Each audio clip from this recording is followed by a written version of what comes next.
Hi hello friends, welcome to smart city. ఎలా ఉన్నారు? అందరూ బాగున్నారా? మేము కూడా చాలా బాగున్నాం. ఈరోజు మన ఛానల్లో మనం చూస్తున్నాం ఒక స్పెషల్ వీడియో. అదేంటో తెలుసా? శ్రీరామనవమి రోజు జరిగిన శ్రీరాముని కళ్యాణం. శ్రీరాముని కళ్యాణం ఎప్పుడు చూస్తూనే ఉంటాం కదా, ఏంటి స్పెషల్ అనుకుంటున్నారా? సో ఈ వీడియోలో చాలా మంచి విషయాలు, కొత్త విషయాలు నేను విన్నవన్నీ మీతో షేర్ చేసుకుంటున్నాను. అవేంటో తెలుసా? మనిషికి ఆయుష్ పెరగాలంటే దానికి కారణం ఏంటి, మనం ఏం చేస్తే ఆయుష్ పెరుగుతుంది, ప్రతి ఒక్కళ్ళకి ఇదే కదా కోరిక, ఆయుష్ బాగుండాలి, ఆరోగ్యం బాగుండాలి అని. సో ఆ సీక్రెట్ టిప్స్ అన్నీ పంతులు గారు చెప్పారనమాట. నాకైతే చాలా నచ్చాయి. అంటే తెలియని విషయాలు కాబట్టి మీరు కూడా తెలుసుకుంటారని ఈ వీడియో తీశాను. స్వామివారి కళ్యాణం చూడాలన్నా నిజంగా స్వామివారి కృప ఉండాలి, లేకపోతే అందరూ వెళ్ళగలరా చెప్పండి? కొంతమందే వెళ్ళగలరు. ఆయన కృప ఉంది కాబట్టి నేను ఆ రోజు వెళ్ళాను, కొత్త విషయాలు తెలుసుకున్నాను అని నిజంగా మనస్ఫూర్తిగా సంతోషపడ్డాను. సో ఇంకెందుకండి లేట్, మీరు కూడా చూసేయండి స్వామివారి కళ్యాణం. చీమకుర్తి పక్కనే ఉన్న వేలూరు అనే గ్రామంలో శ్రీ కోదండరామాలయంలో జరుగుతుందండి ఈ కళ్యాణం. ఇప్పుడు అందరూ ఎక్కడికి వెళ్తున్నారు అనుకుంటున్నారు? అమ్మవారికి మంగళసూత్రం తీసుకురావడానికి వెళ్తున్నారు. పదండి, మనం కూడా వెళ్ళిపోదాం.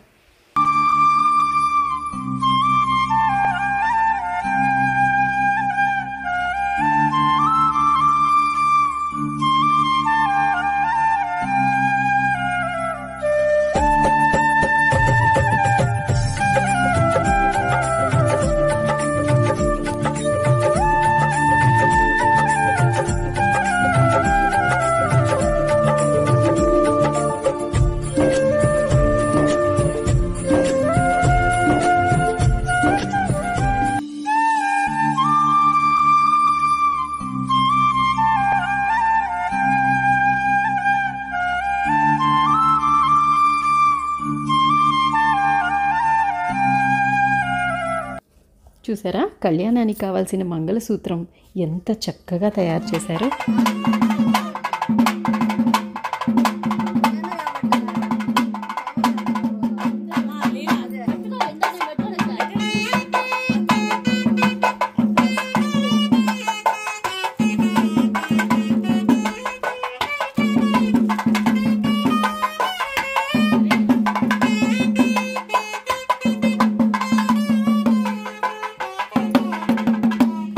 కళ్యాణం స్టార్ట్ అయింది. గణపతి పూజ చూసాము, మండపారాధన చూసాము. తర్వాత మనిషికి అసలు ఆయుష్ ఎలా పెరుగుతుందో చెప్తున్నారు, వినండి. నవగ్రహాన్ని శాసించే అధికారం లేదా శివుడికి ఉంది, కానీ వాటిని విక్రయించే అధికారం లేదు. ఎవరైనా సరే వారికి బాధ భరాయించాల్సింది. మనిషి యొక్క బతుకు యొక్క జీవనం 120 సంవత్సరాలు. మనిషి పుట్టిన తర్వాత 9 లక్షణాలతో భూమిని శిశువుని పండిస్తారు. మొట్టమొదటి గ్రహం మనం ఇప్పుడు ఆరాధన చేశాం, సూర్యగ్రహం. సూర్యగ్రహానికి ఏమన్నాం? ఆత్మపీడ ఉపశాంతయ్య అన్నాం. సూర్యుడు ఏమి కారకుడు? ఆత్మకారకుడు. మంచి ఆత్మని, మంచి మనస్సుని ఇచ్చేటువంటి, రోగాన్ని ఇచ్చేటువంటి కారకుడు ఎవరైనా సూర్య భగవాను. ఆయన మనిషికి 7 సంవత్సరం ఆయుష్ పరిమాణాన్ని నిర్ణయం చేస్తారు. తర్వాత చంద్ర భగవానుడు ఉన్నాడు. ఆయన ఏమి కారకుడు అంటే మనస్సు కారకుడు. మనసు నిర్మలంగా ఉంది, ఏమి చెప్పినా దాని సమాధానం చెబుతూ, మనం తిరుగుతూ ఉన్నా నవ్వుతూ ఉన్నాడంటే చంద్రునికి అనుగ్రహం ఉన్నట్టే. వాడి మనసు ప్రశాంతంగా ఉంది, వాడికి ఎటువంటి ఇబ్బందులు ఉండవు. మంచి మనసుతో పాటు 10 సంవత్సరం ఆయుష్ పరిమాణాన్ని నిర్ణయం చేస్తారు. దాని తర్వాత వచ్చేటువంటి కుజుడు. ఆయన ఎవరంటే భూమి యొక్క పుత్రుడు. కుజుడు దేనికి కారపడే అంటే యోగ కారకుడు. ఆయన ఎర్ర వర్ణంలో ఉంటాడు, రక్తవర్ణంలో. భూమి పుత్రుడు. భూమికి సంబంధించినటువంటి ఏదైనా సరే మనకు ఆస్తులుగా ఉన్నాయా అంటే ఆయన అనుగ్రహం ఉన్నట్టే. భూమికి సంబంధించి ఏ ఆస్తులు లేకుండా పోయినాయా అంటే ఆయన అనుగ్రహం లేకపోవడం. తరతరానికి వచ్చేటువంటి వాడు నాన్న బాగా సంపాదించుంటాడు భూమిని, కానీ వీళ్ళు పుట్టిన తర్వాత ఆయన అనుగ్రహం లేకపోతే వీళ్ళు మొత్తం అన్ని అమ్మేసేసి తీసుకుంటారు. అనుగ్రహం ఉంటే ఆయన 2 ఎకరాలు సంపాదించాలంటే వీళ్ళు 4 ఎకరాలు సంపాదిస్తారు. అనుగ్రహం లేకపోతే 2 ఎకరాలు కూడా అమ్మేశారు. మంచి శిశువుకి, పుట్టినటువంటి శిశువుకి మంచి రోగాన్ని ఇస్తూ, మంచి ఆరోగ్యాన్ని ఇస్తూ ఆయన 7 సంవత్సరం ఆయుష్ పరిమాణాన్ని ఇస్తాడు. ఎవరు? కుజ భగవాను. దాని తర్వాత 4వ గ్రహమైనటువంటి బుధుడు దేని కారకుడు? బుద్ధి కారకుడు. పుట్టినటువంటి శిశువుకి మంచి బుద్ధిని ఇస్తాడు. ఏం చెప్పినా చేసేటువంటి జ్ఞానాన్ని అన్ని కూడా ఇస్తారు. ఏమన్నా ఏ పని చేసినా చేయలేకుండా ఏమైనా బుద్ధి ఉందా అని చెప్పి అంటాము కదా. ఏ బుద్ధి లేకుండా చేస్తున్నాం అంటాం కదా. బుద్ధి లేకుండా చేస్తున్నామంటే బుద్ధికి అనుగ్రహం లేకపోతే బుద్ధి లేకుండా చేస్తాం. అనుగ్రహం బాగా ఉంటే బుద్ధిగా చేస్తారు. ఆయన మనకు 16 సంవత్సరాల ఆయుష్ పరిమాణాన్ని ప్రకటిస్తారు. తర్వాత బృహస్పతి కారకుడు. బృహస్పతి ఎవరి సకల విద్యాకారకుడు, పుత్రకారకుడు, విద్యాకారకుడు. ఆ కుటుంబంలో మగ సంతానం జరుగుతూ ఉన్నది అంటే గురువు యొక్క సంపూర్ణ అనుగ్రహం ఉన్నట్టే. పుత్ర సంతానం లేకపోతే గురువు యొక్క అనుగ్రహం లేకపోవడం. తర్వాత విద్యాకారుడు మంచి చదువు వస్తూ ఉన్నదా అంటే ఆ యొక్క బృహస్పతి యొక్క అనుగ్రహం ఉండటం వల్ల ఆయన ఆ యొక్క శిశువుకి మంచి విద్యని మంచి జ్ఞానాన్ని ఇస్తూ భూమి మీద దింపుతాడు ఆ శిశువుని. ఆ శిశువుకి ఆయన 16 సంవత్సరాలు ఆయుష్ పరిమాణాన్ని చేస్తారు. తర్వాత శుక్ర భగవానుడు కలత్ర మీద ఉపశాంతే కలత్ర దోషాన్ని నివారణ చేస్తారు. అంతేకాకుండా మంచి తేజోవంతంగా ఆ యొక్క శిశువుని దింపుతాడు.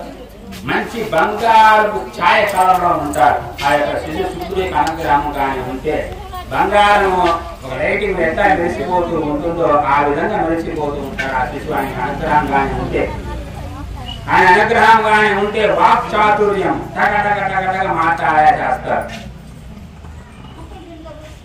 దేవుడు భలే మాట్లాడుతూ ఉన్నారా, ఏంది భలే మాట్లాడుతూ ఇంత చెబుతూ ఉన్నా నా జ్ఞానానికి ఇస్తూ ఉంది అనేటువంటి మాటలు ఎవరు కారకుడు అంటే శుక్ర భగవానుడి యొక్క కారకుడు. ఆయన శిశువుకి ఎన్ని యొక్క ఆయుష్ పరిమాణ నిర్ణయం చేస్తారంటే 20 సంవత్సరం ఆయుష్ని ఇస్తాడు. శుక్ర భగవానుడు రాక్షసుల యొక్క గురువు ఆయన 20 సంవత్సరం ఆయుష్ని ఇస్తాడు.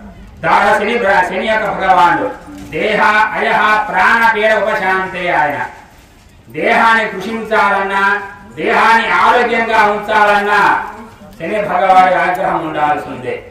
దేహాన్ని అయహ అంటే లోపల ఆత్మని శరీర బాధ సూదితో గుర్తడం అనేది శరీర బాధ. ఆ బాధని నీరసపడిపోయి బాధ ఏ బాధపడుతుంది లోపల ఆత్మ బాధపడుతుంది. అంటే దేహ అయహ అంటే ఏమిటి? లోపల ఉన్నటువంటి ఆత్మ యొక్క జీవుడు. ఈ రెండింటిని పీడింపజేసేటువంటి భగవానుడు శని భగవానుడు. ఆయన అనుగ్రహం బాగా ఉంటే బ్రహ్మాండంగా ఉంటారు. లేకపోతే శరీరం కృషించిపోతూ ఉంటుంది. ఏమి రోజు తగ్గిపోతామనే పరిస్థితి ఏమి లేదా. ఈయన ఎంత ఆయుష్ ఇస్తారా అంటే శని భగవానుడు 19 సంవత్సరముల ఆయుష్ పరిమాణ నిర్ణయం చేస్తారు. దాని తర్వాత రాహువు ఎవరై అంటే సర్పగ్రహం. రాహు కేతు సర్పగ్రహాలు. రాహు ఏం చేస్తారంటే ముఖాన్ని మంచిగా తయారు చేసి పంపిస్తారు శిశువుకి. ఈ యొక్క తలభాగం అంతా కళ్ళు గాని ముక్కు గాని నోరు గాని చెవులు గాని ఎటువంటి లోపం లేకుండా ముఖాన్ని సృష్టించేటువంటి కారకుడు రాహు. పుట్టిన శిశువు మూగగా పుట్టినా గుడ్డిగా పుట్టినా చెవుడిగా పుట్టినా ఎవరికి అనుగ్రహం లేకపోగా పుట్టినాడే అంటే రాహుడికి అనుగ్రహం లేకపోవడం వల్లే వాళ్ళు పుట్టారు. వాళ్ళ అనుగ్రహం ఉంటే అన్ని బాగా ఉంటాయి. ఆయన అనుగ్రహం బాగా లేకపోతే ఏది కూడా బాగా ఉంటుంది. మన ముఖాన్ని అన్ని తీర్చిదిద్దేటువంటి వాడు రాహు భగవాన్. ఆయన మనిషికి 18 సంవత్సరాలు ఆయుష్ పరిమాణ నిర్ణయం చేస్తారు. తర్వాత కేతు మంచి జ్ఞానాన్ని ఇస్తారు. ఈ యొక్క తత్వగ్రహాలు మంచి జ్ఞానాన్ని ఇస్తారు.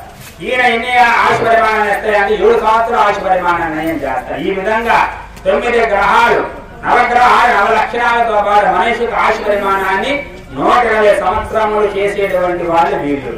కానీ ఇప్పుడు ఉన్నటువంటి పరిస్థితుల్లో 120 సంవత్సరాలు బతుకుతున్నామంటే 4 సంవత్సరాలు కూడా బతికే అవకాశాలు కూడా లేకుండా ఉన్నాం. ఇప్పుడు ఉన్నటువంటి జీవుల పర్యాయం అంతా కూడా ఏదో ఒక రోగాలు.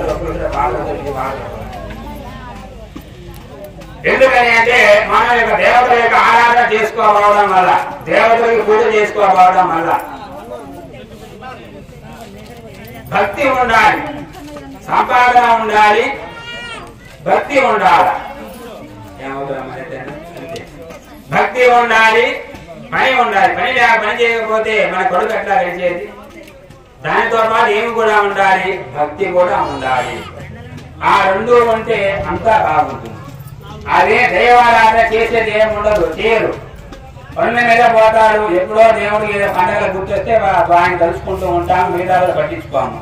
దాని తర్వాత మా స్వామి మాకు కలిసి రాలేదు, ఏం చేయాలా, శాంతులు పెట్టాలా, వాంతులు చేసుకోవాలా అర్థం కాగలదని చెప్పి మాతో తిరుగుతూ ఉంటారు వాస్తవాన్ని.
మంగళ మాంగళ్యే శివే సర్వార్థ సాధకే శరణ్యే త్ర్యంబకే దేవి నారాయణి నమోస్తుతే.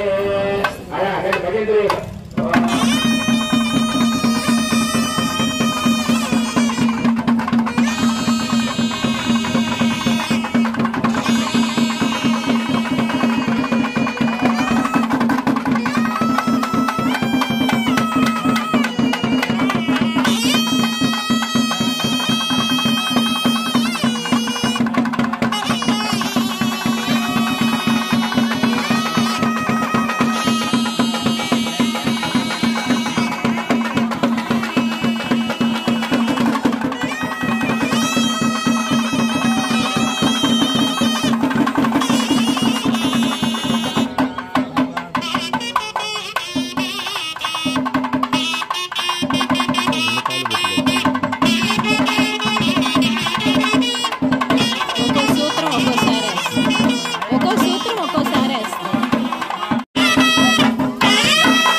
చూశారు కదా శ్రీ కోదండరాముని కళ్యాణం ఎంత అంగరంగ వైభవంగా జరిగిందో, కన్నుల పండగగా జరిగింది.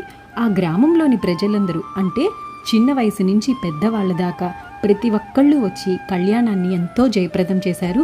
అక్కడికి వచ్చి చూడలేకపోయినా మన వీడియో చూసినా చాలండి. ఆ రాముల వారి ఆశీస్సులు మనందరికీ తప్పకుండా ఉంటాయని ఆశిస్తున్నాను. Thank you for watching. Bye.